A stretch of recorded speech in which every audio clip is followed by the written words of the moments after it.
Well, I guess this was going to show up eventually. I had a feeling we'd be getting another Zelda soundtrack this week, but The Legend of Zelda Phantom Hourglass isn't exactly what I had in mind. This is widely regarded as one of the weakest Zelda soundtracks by a wide margin, so it's kind of baffling that Phantom Hourglass would be put on the app before Link's Awakening, Majora's Mask, or Twilight Princess. But just because it doesn't reach the level of the rest of the series doesn't mean it's bad on its own. Maybe there are some nice songs in here that I've forgotten about, so let's see if we can find some. Two of Wind Waker's composers, Kenta Nagata and Toru Minegishi, returned to compose Phantom Hourglass's music, but I wouldn't have been able to tell that just by listening, because the music doesn't remind me of their other work at all, outside of a few songs ripped from Wind Waker. The title theme takes some cues from the Great Sea, but otherwise is original, and does give off a nice sense of adventure.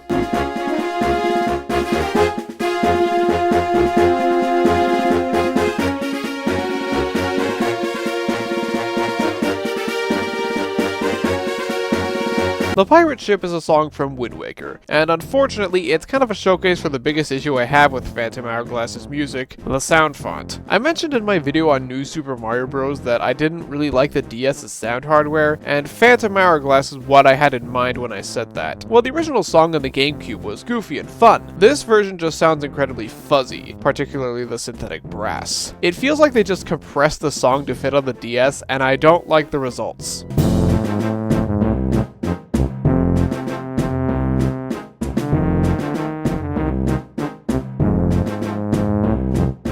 Unfortunately, the fuzziness is a problem that plagues the entire soundtrack, some worse than others. South Murkay Island is a passable island theme. It's plucky like you'd expect from an early game area in Zelda, but nothing more.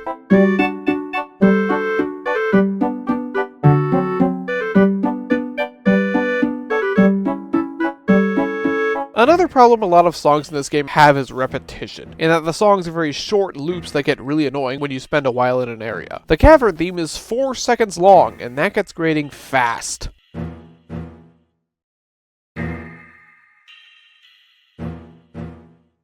Linebeck's theme is probably the most memorable song in the game, a pompous and silly track fitting this pompous and silly character. The fuzziness is still an issue, but I can look past that in this case.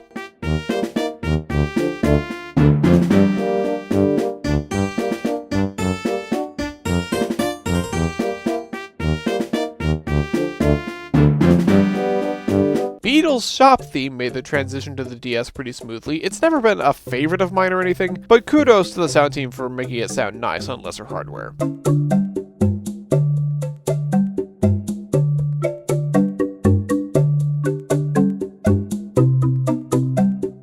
The temple theme is pretty infamous for how repetitive it is. While it's not a 4-second loop like the cavern theme, it does kinda sound like a backing track that the composers forgot to put a main melody over.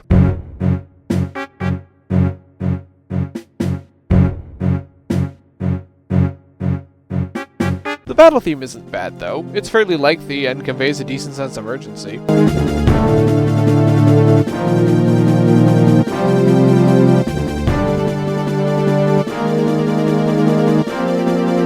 The boss theme is alright too, not all that memorable, but it's tense enough.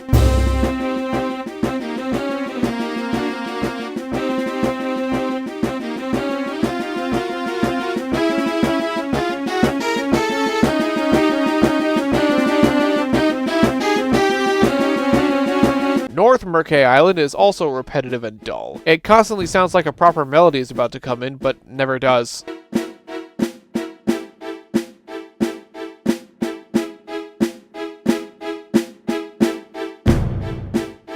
Wind Waker's Sea Boss theme is reused here, and I guess it could have sounded worse. The downgraded brass sticks out like a sore thumb, unfortunately.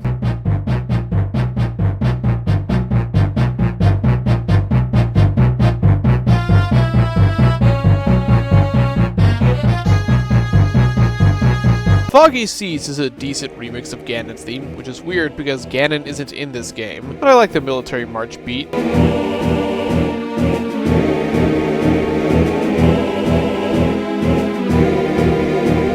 Goron Island is worth mentioning because I swear they use Nintendog sound effects as part of the music. I'm not crazy, you hear it too, right?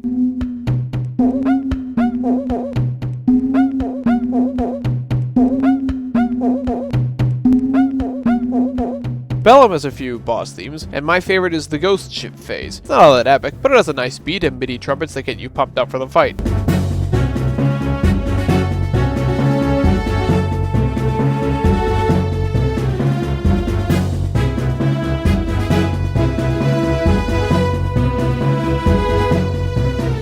final phase is pretty good too. I like how it mixes Linebeck's theme in there and actually makes it sound kinda threatening.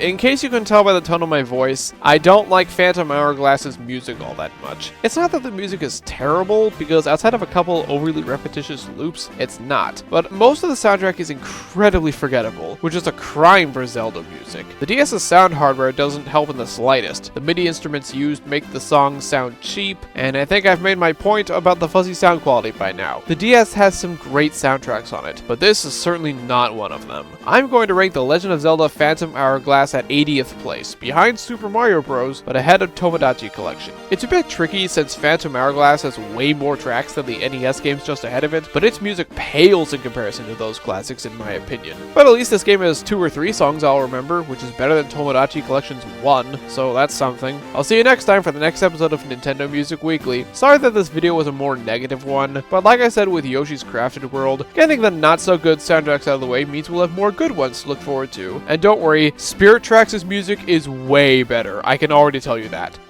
Bye.